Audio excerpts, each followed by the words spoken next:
your message to the Russian foreign minister today, and what is the Trump administration's strategy now to end the Ukraine? I echoed what the president has said, both disappointment and frustration at the lack of progress in peace talks or in a path forward. So we'll continue to engage. We shared some ideas and comments, which I'll take back to Washington as early as this evening in terms of calls and reflected, and perhaps there's something to build on there. So, but it was a frank conversation. It was an important one. We had it, and we talked about some other items as well and related to the war in Ukraine, but that was obviously the first and foremost topic that we discussed. And look, the president's been pretty clear. He's disappointed and frustrated that there's not been more flexibility on the Russian side to bring about an end to this conflict. We hope that can change. And we're going to continue to stay involved where we see opportunities to make a difference. That was a war that should have never happened, and a lot of people are dying, and it should end. And I don't know, we get a lot of bullshit thrown at us by Putin for you want to know the truth. He's very nice all the time, but it turns out to be meaningless. It's important to note that since January of this year, as an example, just to give you on the Russian side, they've lost 100,000 soldiers, dead. Not injured, I'm talking about dead. And on the Ukrainian side, the numbers are less, but still very significant. And so that's, the president doesn't like wars. He thinks wars are a waste of money and a waste of lives. In finalizing, I have two messages. The one goes to Moscow and to President Putin. The message is quite simple. We will not give up.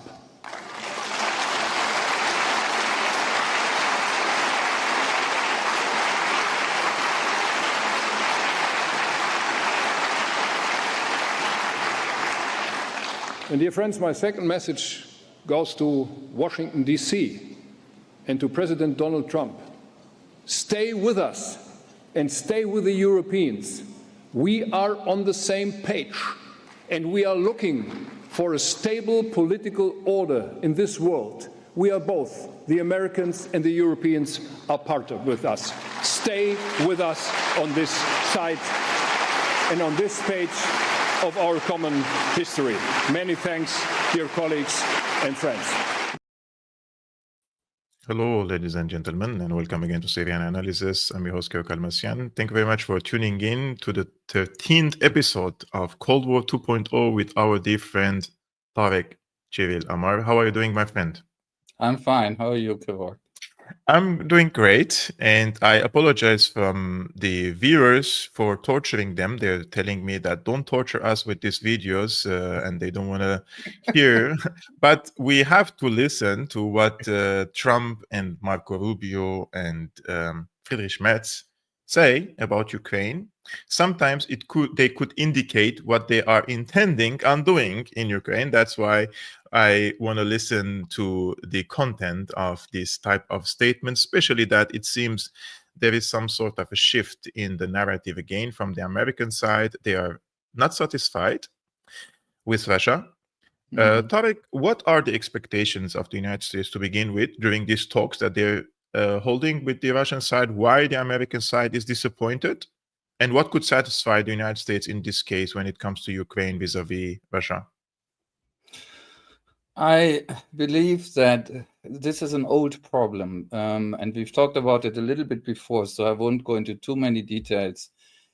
I think that when Trump defrosted the relationship between the United States and Russia, he expected an immense reward simply for that fact. So he thought Biden refused to even talk to the Russians. I will turn to the Russians and say, I'm ready to talk, which he has done. And in return, the Russians then immediately must make great concessions to me concerning their war aims in Ukraine so that I can claim that I ended the war quickly. That is what Trump expected. And the Russians are, they're not children, obviously. They're not infantile. And of course, they wouldn't react like this. What they essentially said, and I followed this very closely in Russian media and by looking at what Russian politicians actually were saying, they have from the beginning said very clearly, they never gave him false hope. They were very honest. From the beginning, they said, we are glad you're back. We are very glad we are talking again. That's great progress. But A, resolving this will take a long time. And B, one reason why this will take a long time is that we will not simply sacrifice our aims, right? Behind this is, of course, the dynamic on the ground in the war, where the Russians are winning. I know that many people in the West aren't being told this by the mainstream media. And Rubio, you saw in this video, once again, tried a little bit of disinformation by, 100,000. gesturing, at these casualty figures that, of course, nobody really knows. But the reality is that the Russians are winning the war. Now, they are ready, I think they're genuinely ready to wrap it up, because it also is costly and difficult for them. But they're not ready to wrap it up on Western terms. What Trump is expecting from the Russians is something very unusual, I would even say politically perverse, which is he is expecting the winning side of the war to make concessions in the final negotiations and compromise as if the winning side were the losing side, right? And he doesn't want to accept that in reality, it is Ukraine and the West who are losing this war. So the Russians, I believe, I'm speculating here, but I believe that the Russians are ready for a compromise. But it would have to be a compromise that reflects that they have the upper hand, right? Because this is how compromises and that end wars are shaped. They're not symmetrical. That's not what happens. When a war ends with a negotiation, it ends according to who has the advantage and who doesn't have the advantage. That is reflected in the result. Now, in concrete terms, the Russians insist that they want to be absolutely sure that Ukraine must be neutral, officially and de facto. Yes. They also still insist on changes in the Ukrainian regime.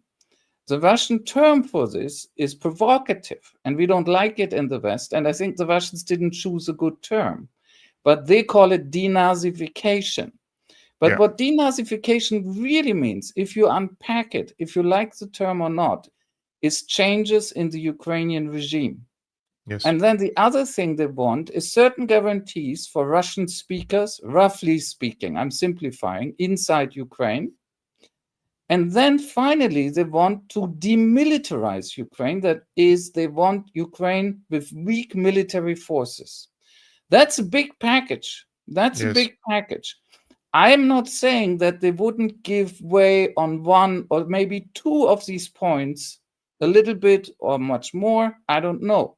But they will certainly not accept a solution where they don't get any of this. And I can guarantee you they will never stop before Ukrainian neutrality is achieved, real neutrality and an end to all NATO ideas for the future. That's the absolute bare minimum. And I do think that Russia actually wants more. That's the fundamental problem right now. Trump came in and thought he can basically charm the Russians or something. Here I am, I'm nice again, I'm not like Biden, now give me stuff. And the Russian answer was, we like that you're nice, but we don't give you stuff for nothing. We can have a compromise, but a realistic one. And that's where we are stuck now, right? Yes. Now, here's something else, if I may go on for a little longer. Please.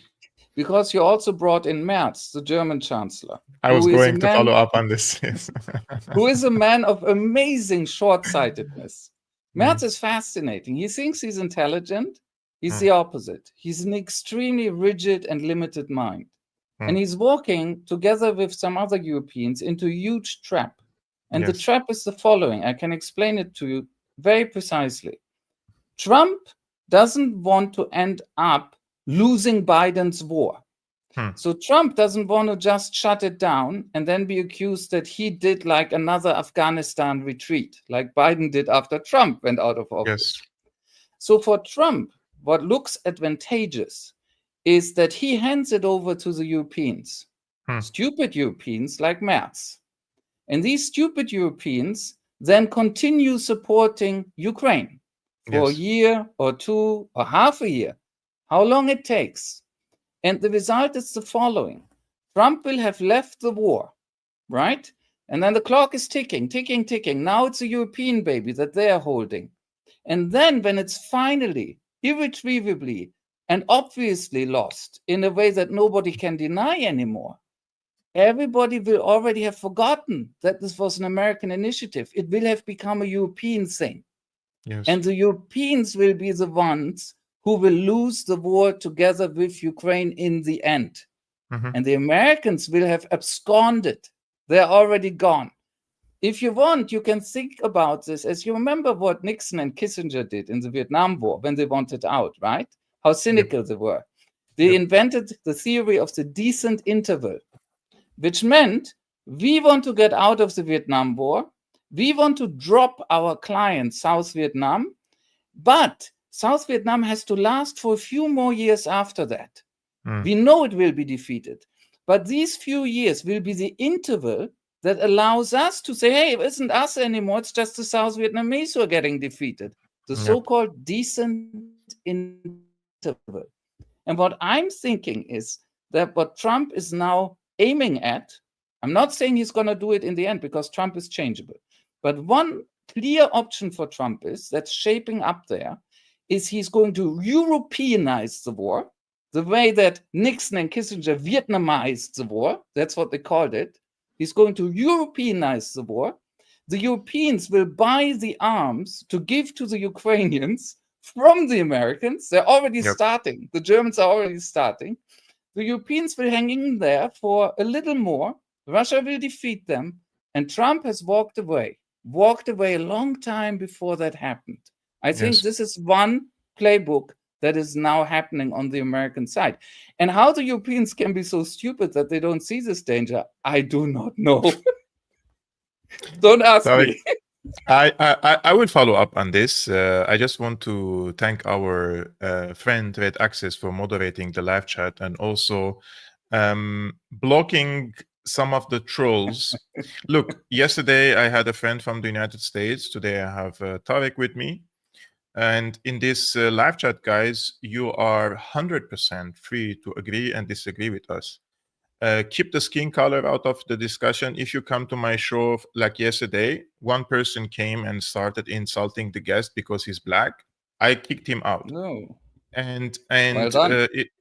So if somebody comes today, I saw that our friend kicked him out. Mothers and sisters and fathers are not part of a political discussion. So if you can't really have a civilized conversation, this is not the place. So we don't block people for disagreeing with us, but there's some I think a way to have a civilized conversation so that also other users and other followers of Syriana Analysis can also engage in a civilized conversation. Otherwise, we end up everybody is fighting each other. So I would like to really thank our moderator for managing this. And also, YouTube hasn't yet responded to the first initial email, which they suppressed this channel. Today, YouTube sent me a comment on X, and they told me I have to follow up the issue of the warning and the suppression through the email. I DM'd them, and they communicated with me. They're promising me to solve it, but until this moment, the suppression is not yet solved. So if you like to help Syriana Analysis navigate through this suppression, I would really appreciate it. Only if you hit the thumbs up, only the like button, and that would be an amazing help for us. Tarik, Friedrich Merz also said we're not going to give up on Ukraine. The rhetoric is something, and then you have the capabilities. What can Germany do on a military level or on a diplomatic and political level to not give up on Ukraine, which means that Ukraine would emerge victorious at the end of the day? What does it mean we will not give up on Ukraine at this point? Look, I don't know what he has in mind, right? And one thing that worries me about Merz is that I think he's quite an extreme person in many ways. Infamously, during the electoral campaign, which he won because his opponent was so horrible, he once said in German, Frieden gibt es auf jedem Friedhof. And for our non-German speaking viewers, that means you can have peace in any graveyard. In German, it's a pun, a bad pun. But that's what he said, literally. If you want peace, you can have that in any graveyard. That's Merz, right? So Merz is a very dangerous man on one level, right? So I don't know what exactly he's thinking of. He may be thinking of getting more aggressive again about supplying Ukraine with long-range fire. That means long-range ballistic missiles. Otherwise, it would be very difficult, I think this is fair to say, for Germany to do anything militarily right now, because Germany itself is militarily very weak, right? And I say this, without undue mockery, as a former German soldier myself, actually. The German armed forces, there everybody agrees, are in a lamentable state due to German decisions over about 30 years, even more. Now they are rearming. They're thinking about acquiring thousands of tanks again. Germans with thousands of tanks, right? We haven't seen that for a while. Yep. And that's probably a bad strategy, but let's leave that aside. And they're pumping, at the cost of enormous public debt, money into the armed forces and into the type of infrastructure that is supposed to serve in a war.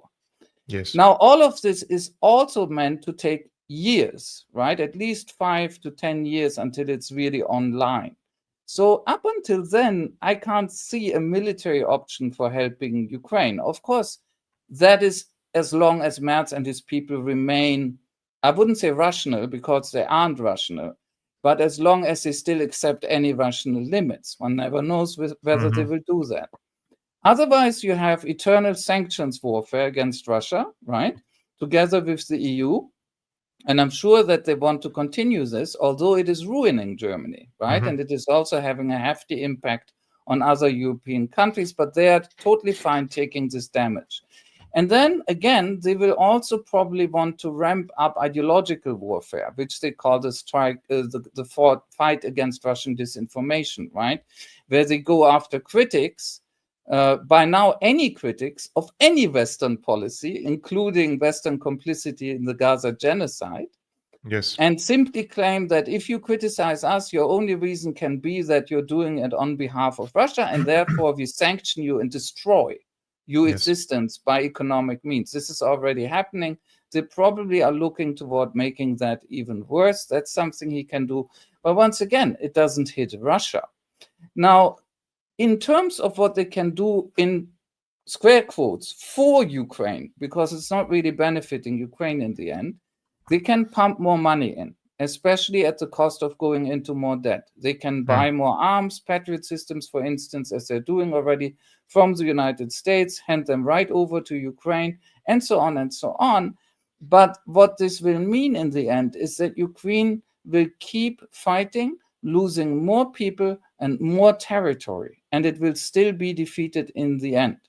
How are they going to solve the demographic issue in this case? Exactly. Ukraine already has run out of people to fight this war. That's why we see these more and more, and they're not just information warfare, they're very real, these desperate videos of Ukrainian men being hunted down in the streets by the Ukrainian military with the most brutal methods to be dragged first to rudimentary military training and then right to the front line. And you can imagine a soldier who's mobilized this way will never properly fight.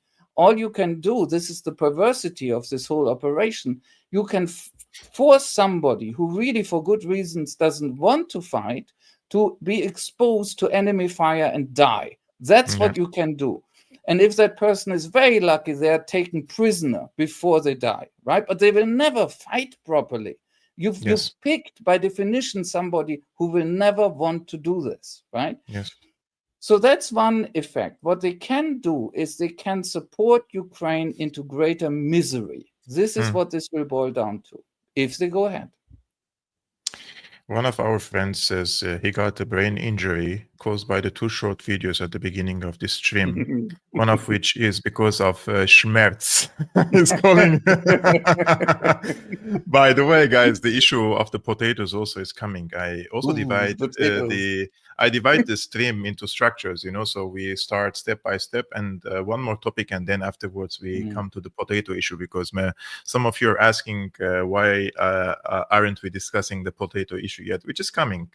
Just 5 to 10 more minutes and we will discuss about it. My friend Tarik, it seems that one of the leaders in the collective West, in Poland, president of the country, Duda, he is not so happy with how things are unfolding in Ukraine itself, and also with the way that the NATO countries are treating Poland itself. And he said, I'm quoting him, "Our allies and Ukrainians both believe our airports and highways belong to them. Well, they are not. They are ours." He also says, "We were not invited to important internal bodies where decisions were made to deliver aid through our territory." Poland is a neighbor of Ukraine, and I believe that it's very important in this case to coordinate with Poland itself. Crucial. Yeah, but Poland has, in my opinion, on one hand, they want for Russia to be defeated. On the other hand, they have the issue of the neo-Nazis in Ukraine itself, and due to the history, Poland seems like it's stuck between two front lines, one of which is they wish for Russia to be defeated, and the other hand, they don't want for the neo-Nazis to be to emerge victorious in this case, right? Well, look, I think there are a number of issues behind this.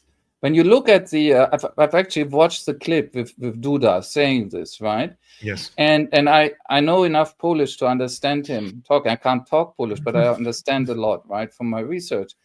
And he's really agitated. I mean, at least for a top politician, for president, he's angry. He's agitated, right? It's emotional. And I think there are a number of layers here. This is not just about one thing.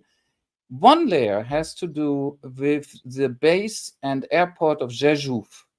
The airport itself is called Jasionka or Jasionka, I don't know, one of the two, but usually we refer to it simply as Rzeszów Airport, which is a small city close to the border of Ukraine and Poland, and it's a major hub for Western supplies into Ukraine. You see different figures, but everybody agrees 80 to 95% of Western supplies somehow go through this Rzeszów airport hub. So it's really a crucial nodal point of the proxy war.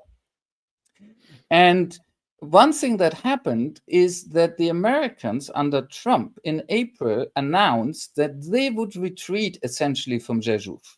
They had their own people there running operations, doing things, and they're retrieving them from there. I don't know if they've done it already. Maybe they've done it already, or if that was just the announcement. But definitely the Americans made a unilateral decision to basically drop Rzeszów into Polish and European hands alone and say, well, here you are with your Rzeszów base. Yes. Duda didn't explicitly refer to that, but I suspect that is one thing that made him very angry. The other thing is, as you mentioned, history.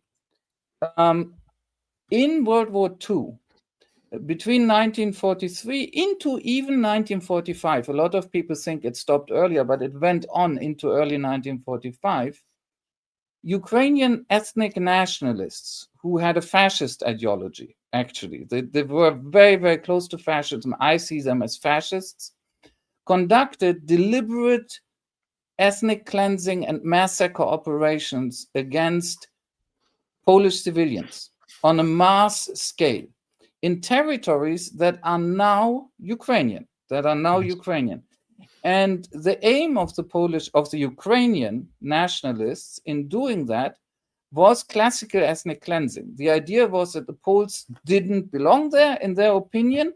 They had to go, and to make them go, they killed them, often in very brutal fashion. I mean, I don't want to go into too much details, but these were often operations where men with firearms would surround a village, and then men with axes would go in and do the killing. This is horrific stuff, and it's not Polish right-wing propaganda. This is real. This actually all happened, even if Polish right-wingers are still angry about it. It's simply reality, even if a lot of Ukrainians are in absolute denial about it. Exactly like, say, the Israelis are in denial about the massacres they committed during the Nakba in 1948, right? Doesn't mean anything. It just means there is a strong national lie in place. And in Ukraine, that's the case. And Duda is a conservative, and he has always been angry about this. He has also been voted out of office. He's actually lame duck president. His successor is gearing up to actually take office, Nawrocki. Nawrocki is even more conservative. And Nawrocki is even more outspoken about what a scandal it is. And it is a scandal that the same Ukraine that takes so much Polish support in all sorts of forms, with refugees, with arms, with money, you name it, is in brazen, offensive denial about what Ukrainian nationalists did during World War II to around 80 to 100,000 Poles. They died, right? Now, if you want to go into even more detail and just to show you how seriously the Poles take this, the Polish parliament has long decided to call these killings, these ethnic cleansing killings conducted by the Ukrainian nationalists in World War II, genocidal. I actually agree with them by now. I think there were genocidal killings to promote ethnic cleansing. And that is very, very similar of what the Israelis are doing now. You genocide people so as to also drive the survivors away, right? A combination of genocide, of ethnic cleansing. The Poles are right about this. And although there are some right-wing Poles with whom I have nothing in common politically, as a historian, and I've studied this thoroughly, this was part of how I got my doctoral title at Princeton, right? As a historian, they're right. These were the facts. That's what the Ukrainian nationalists did. And what the Poles are so angry about is not simply that it happened. They're not that primitive. What they're angry about is that Ukraine is lying about it in a very big way at state level. It's Ukrainian state ideology promoted by the so-called National Institute of Memory, which is quasi-ministry, to lie about this thing. And I won't go into more details. And that's when you get, for instance, Zelensky recently visiting Poland again, and Duda coming out later and saying, look, Zelensky just told me that he had never heard of these killings until I told him. I mean, I'm sorry. Wow. That is so ridiculous. And Duda, of course, knows this as well. And once again, I have nothing in common with Duda. I can't stand the man politically. But he has the facts on his side on all of this, right? And I think he's genuinely angry, and I understand him. Because he is also going to be replaced by someone who's even more angry about this. I have a feeling he wants to get it out there. He wants to actually say, look, I see this to the other Poles, and I'm with you. I also can't stand this anymore, right? That's the history of memory wars dimension. So, and then one third thing, I'm sorry I'm going on so long, but I think it's in play. When Duda said this thing, like when he said, we are not being consulted by our allies and by the Ukrainians, he singled out two, apart from Ukraine. He singled out the USA and Germany explicitly. And you probably know this, and many viewers probably know this already. Recently, the Polish-German relationships are not in good shape. And that is because of the escalation of anti-migrant policy on the German side, which concerns, for instance, places like Frankfurt an der Oder, right, on the border. And by now, the Poles are answering. So they're both introducing these police border regimes. And the Poles are even accusing the Germans of surreptitiously, secretly pushing back migrants or refugees across their border. This is how bad this is right now. This is a real standoff. And I'm sure that that also played into this eruption on Duda's side. It's a very interesting little thing that happened here. Indeed. Let's go to the more fun part of today's stream, the potato crisis in Russia. Some people who are posting comments thought that this is a serious, I'm making a serious allegation, and Putin is going to fall soon because of the potato crisis.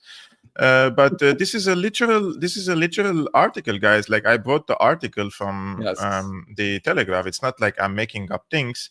And we're here also having a little bit of laughter and some fun conversation, because this is being taken seriously by the Telegraph. The Telegraph says the Russian potato shortage that shows Putin's economy is on the brink. And the author, it seems she's Danish, she says she's the economics correspondent. She says, when the last leader of the Soviet Union visited Chequers, am I pronouncing this correctly, for lunch with Prime Minister Margaret Thatcher in 1984, one topic of discussion was potatoes. Raisa Gorbachev, the wife of Soviet leader Mikhail, claimed Russia had 300 ways of cooking the humble spud, prompting Mikhail Jobling, Britain's agricultural minister, to express disbelief. She later posted the Russian cookbook to Jobling with the clarification. In fact, there are 500 rather than 300 recipes to cook potatoes. For Vladimir Putin, Russians' appetite for the vegetable has become problematic. However, shortages have pushed up prices by 167 PC over the past year, the biggest rise of any food. It turns out that we don't have enough potatoes, Putin admitted during a televised meeting in May. Adding, I spoke with Belarusian leader Lukashenko. He said, we have already sold everything to Russia. So the surging food prices and labor shortages are keeping inflation high, driving big cracks in the economy. Finally, we are basically already on the brink of falling into a recession, Economy Minister Maxim Reshetnikov told the conference recently. So the question is, Tarik, could Russia's well-oiled war machine be running out of steam because of this alleged potato crisis in Russia? Okay, before I say anything else, no. The short answer is totally no. But we get to that.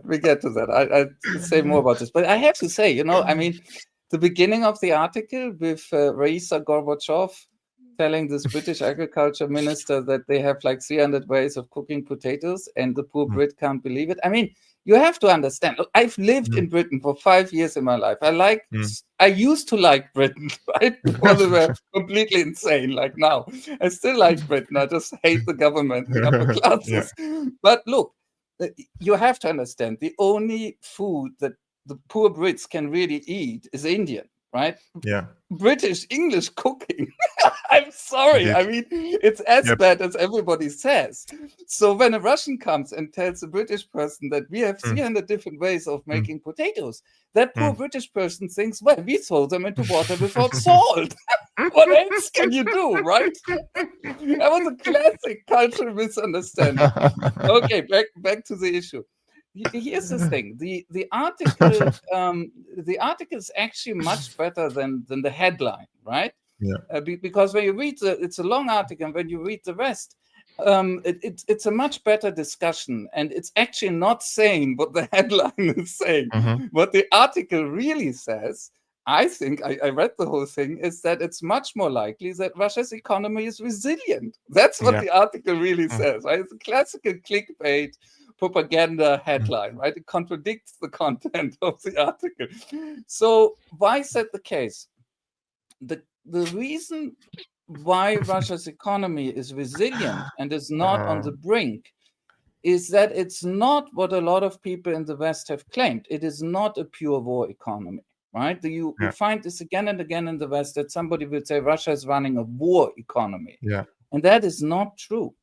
Russia is running a civilian economy with a lot of money spent on war, but that's different from a war economy. A war economy is what you get, say, in Germany during the First World War in 1917. That's a war economy where actually everything gets organized towards war, right? Yes.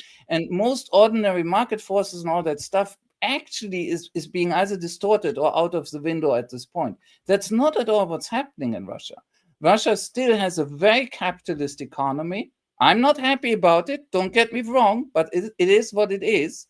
It has a very capitalist economy that in many ways is working quite well. It has problems. It has inflation, it has overheating.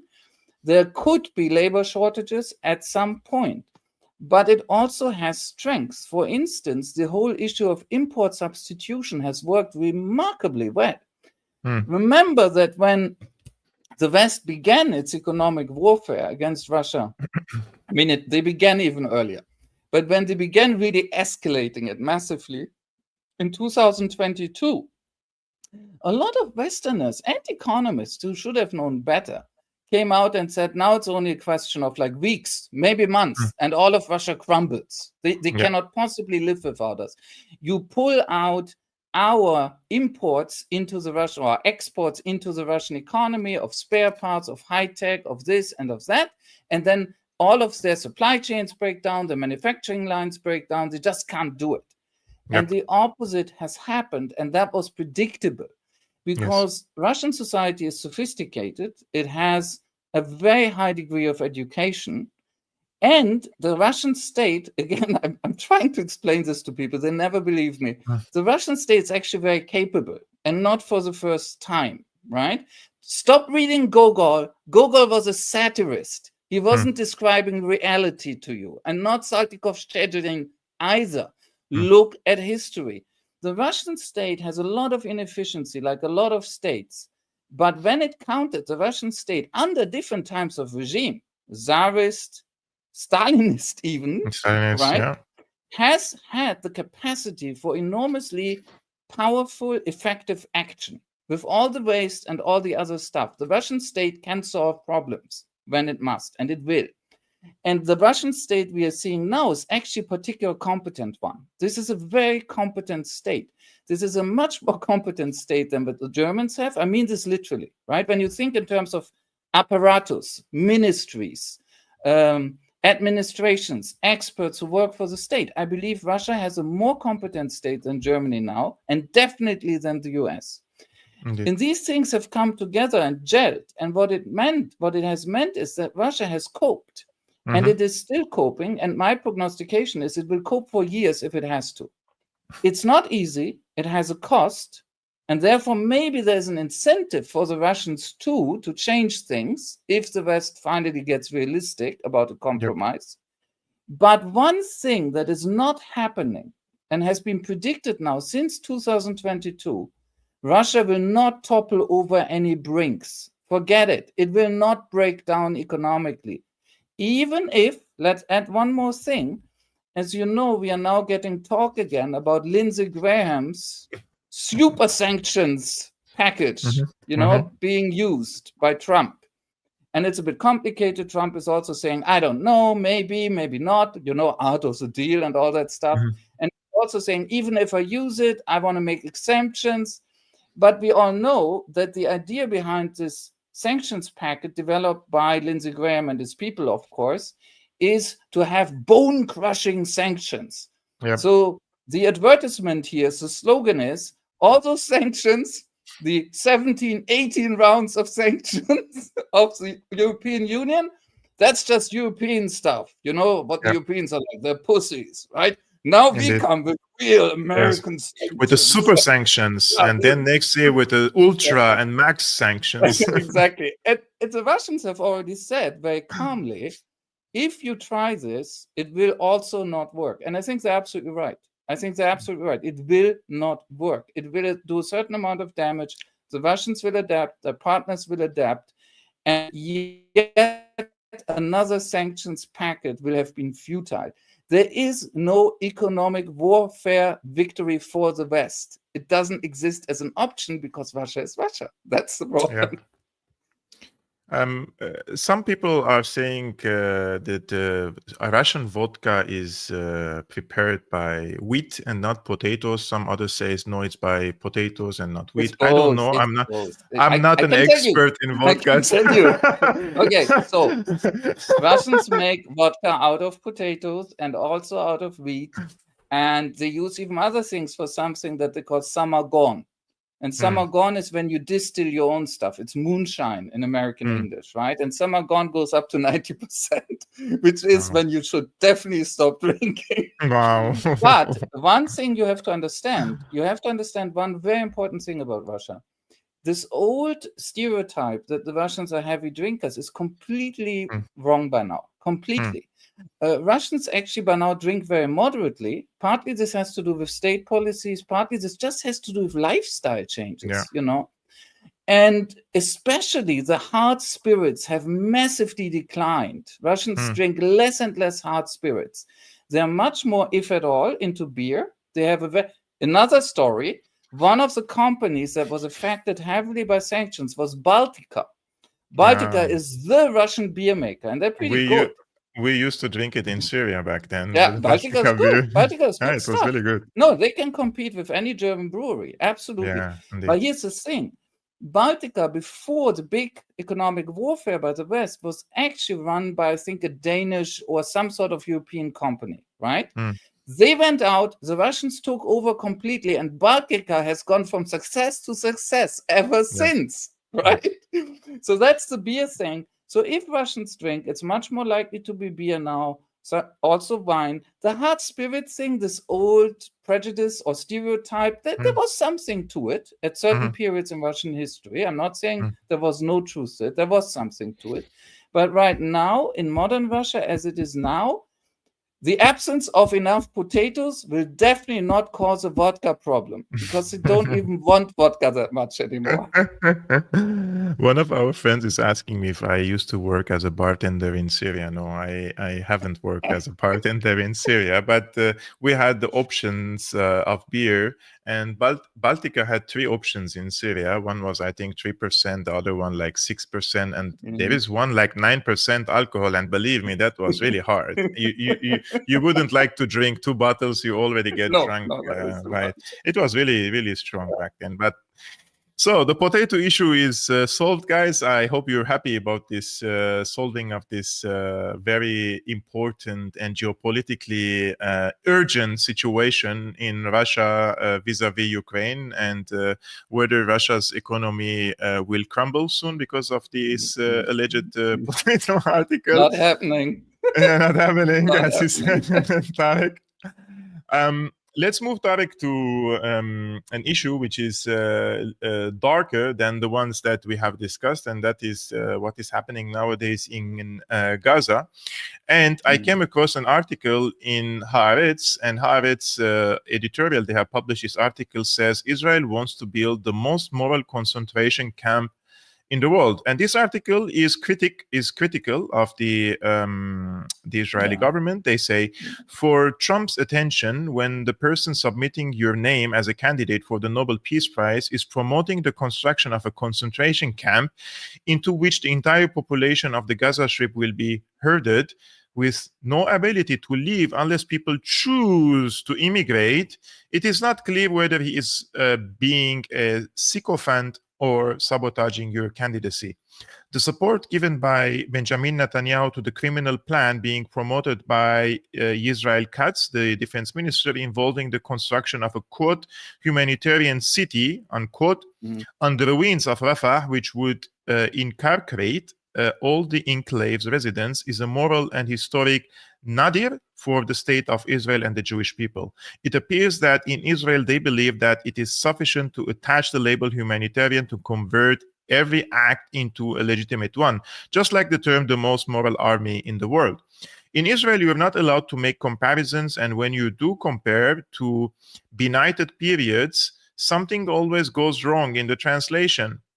The Gaza war has no military or diplomatic objectives other than unacceptable ones, a second Nakba or a voluntary, quote-unquote, voluntary transfer of all Palestinians.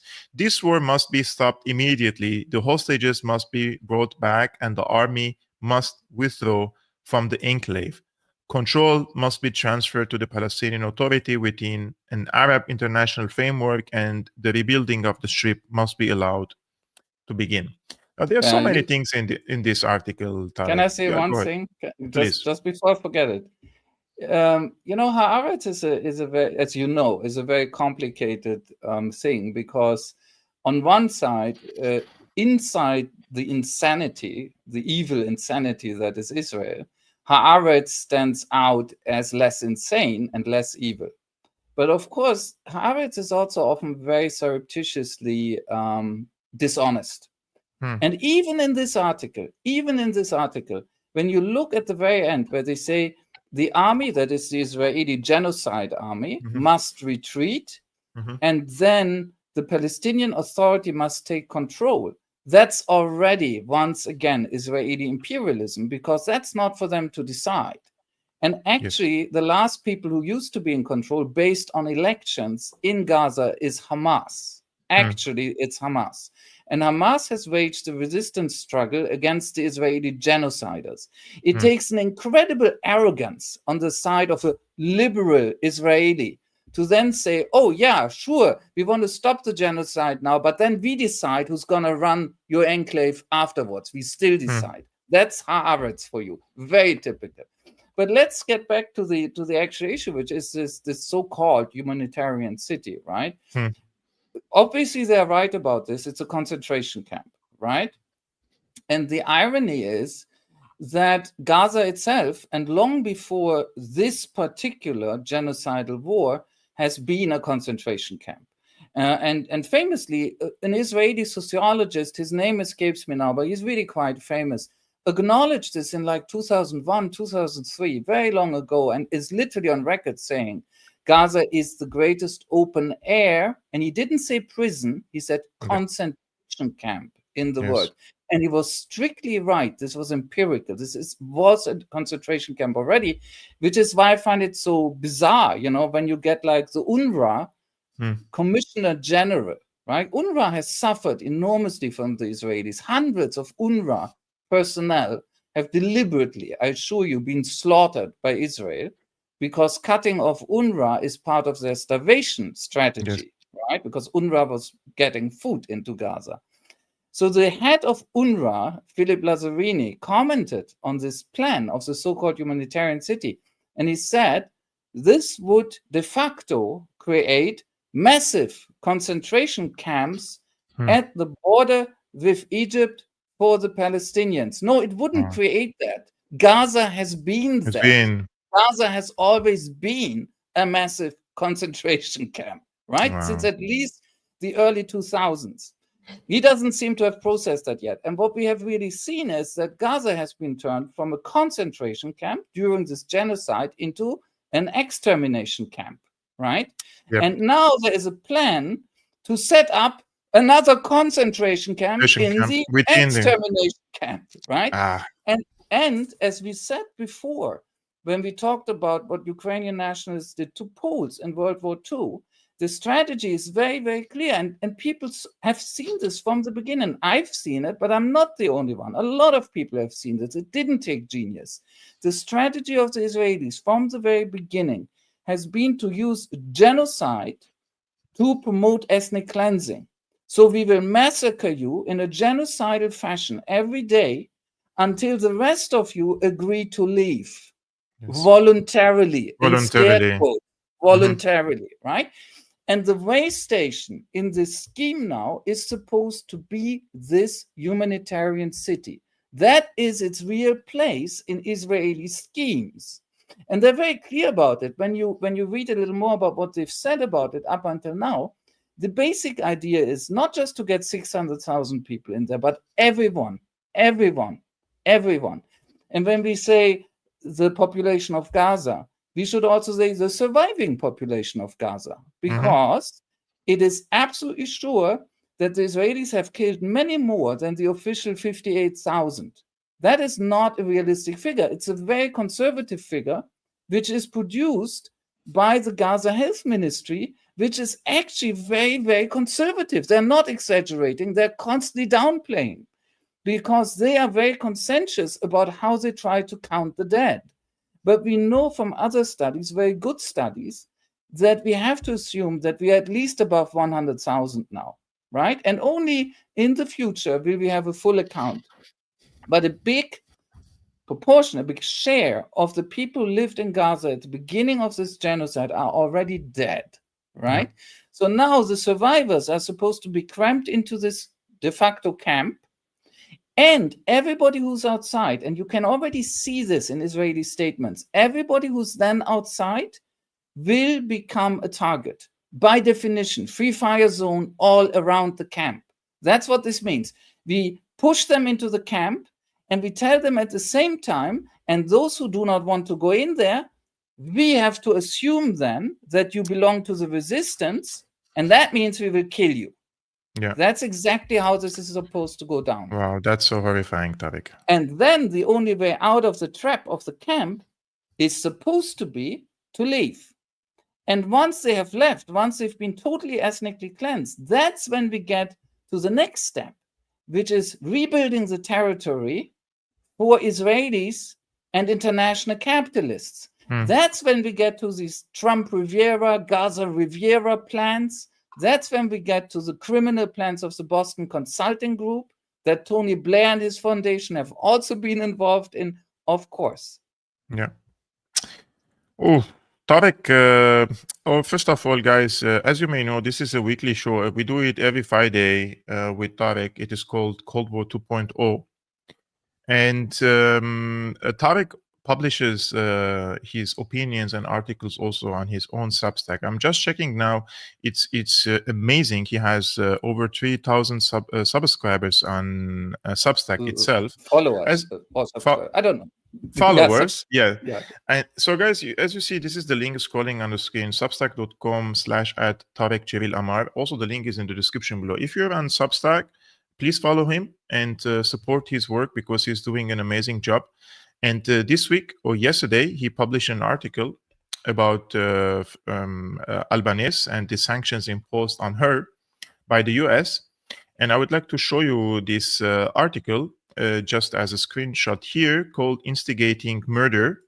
And Tarik argues that the US attack on Francesca Albanese is even worse than meets the eye. Would you like, Tarik, to elaborate on your article for our audience about the gravity of imposing sanction on a UN special rapporteur, basically, who is reporting on crimes against humanity happening in Palestine? Yes. Look, on one side, it's of course, and Francesca Albanese has said this now herself already. I mean, you can look it up there at least. There's at least one interview with her somewhere, I think on Middle East Eye on YouTube, where she talks about this already. On one side, it's simply an enormous perversion. It's a horrible moral and intellectual perversion, right? Where criminals, they're literally criminals, not only Netanyahu, the Americans are criminals too, because, and I mean this very specifically, they're criminals for many reasons, but this is specific because they're accomplices and even co-perpetrators of a genocide, and that makes them criminals as well under international law. They won't be punished because they're too powerful, but that doesn't make a difference to the fact, right? These are two different things. So criminals have gotten together to punish. That's what they're really doing here. Sanction is this sort of mealy-mouthed word, but they're punishing a lawyer who is insisting on the law. Because the two main reasons, they quote a number of reasons, but the two main reasons that Rubio, the Secretary of State, has quoted for this operation of sanctioning Francesca Albanese is to say she has promoted the prosecution of Netanyahu and Gallant, that is two Israeli war criminals, through the International Criminal Court. So they're saying it openly. We are going after you because you, a lawyer with perfect legal arguments, have promoted a legal process. That's what they're doing. That's what they're literally saying by now openly.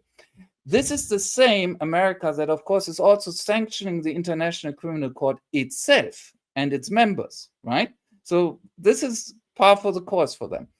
But then the other thing is that they're arguing, or that makes them very angry, and it's also in Rubio's statement, if you look very closely, Francesca Albanese has, of course, published many reports on the genocide.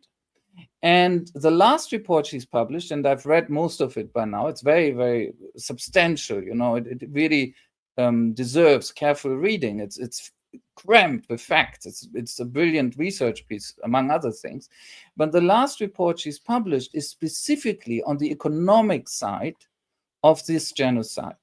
And there she explains how companies, and not only in Israel, by no means, but internationally, in the West above all, are literally profiting, not merely, in quotation marks, from Israeli crimes in general, apartheid,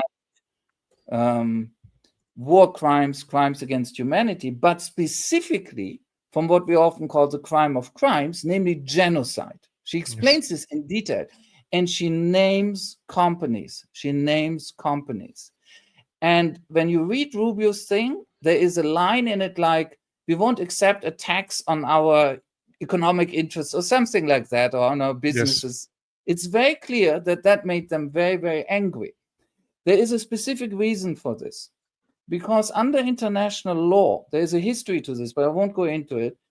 It's in a report, you can read it there. But under international law, it's not only states who become liable, who could be punished in the future, if they cooperate with genociders, right? It is very important to understand and to remind people of. Under international law, you can be punished if you commit a genocide. That's obvious, right? Unfortunately, very often that doesn't happen, but that's the law. But under international law, you can also be punished if you help commit a genocide. This is very, very important. And the next step is that this doesn't only apply to states or their representatives, ministers, leaders, bureaucrats. It applies to corporate people. It applies to corporate people. If you work for a big company that is doing business now with Israel, and this business in the future will be shown to have somehow flown into this genocide, facilitated this genocide, you personally might be in the dock if we are all very, very lucky and the world gets much better in the future. I'm not saying this will happen, but potentially, now think about how it feels when you're one of those people, right? Potentially, it's a bad feeling, right? Yes. Francesca Albanese has explained to these people two things. First of all, by doing business with a genocidal entity, you are on the wrong side of international law. And second, it could be possible that you could be punished in the future. They hate hearing that. Yep. They hate hearing that.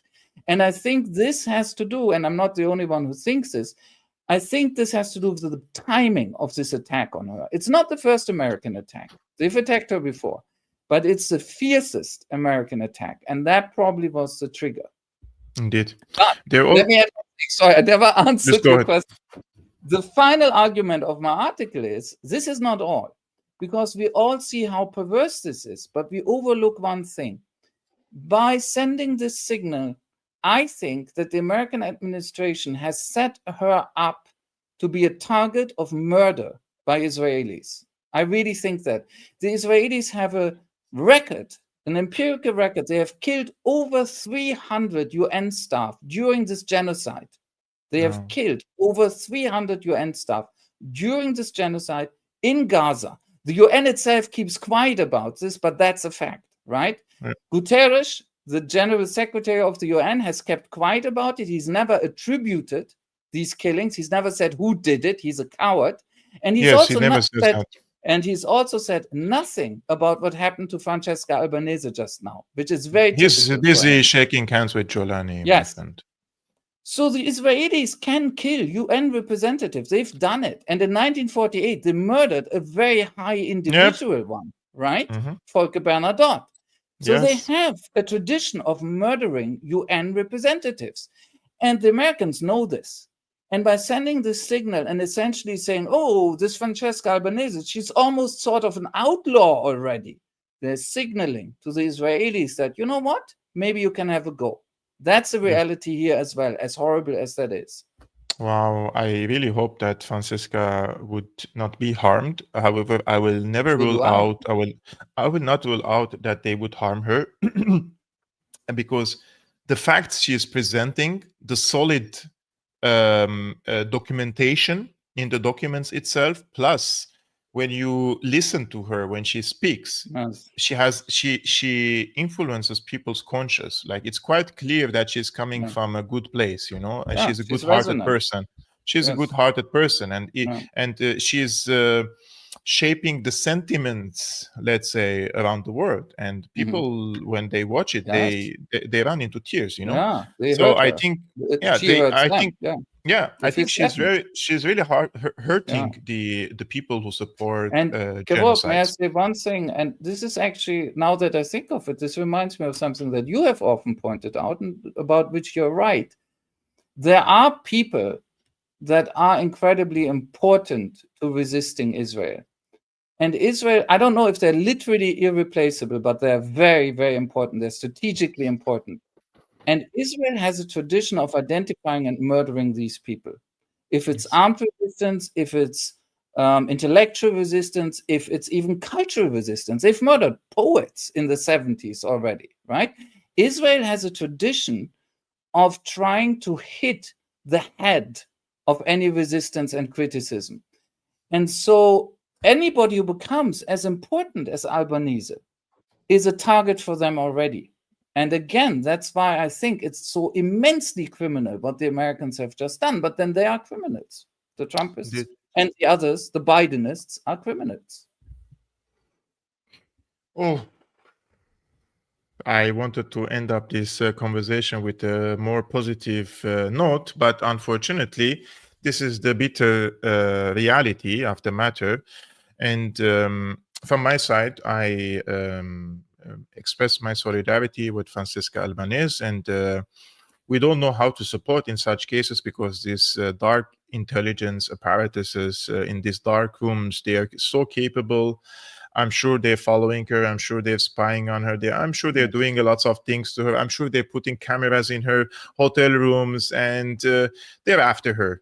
They're after her. So I will pray for her, and I hope that she stays safe. And however, courageous people like herself, and especially courageous women, when they come and stand up against injustice, they deserve a salute and they deserve a respect. So our respect goes for sure to Francesca Albanese. In the meantime, guys, I would like to thank you all for tuning in to today's live streaming. I appreciate you all, whether you watch this on YouTube, on Rumble, on Ganjin World. If you like this show and appreciate the content and the conversations we're having with Tarik on a weekly basis, we also would be grateful if you hit the like button, subscribe to this YouTube channel, and if you like to support the independent journalistic work we're doing, there are different means in the description below, and I will see you on Monday. I wish you peace. Peace be upon you, upon your families, and peace be upon you, Tarik. Salam.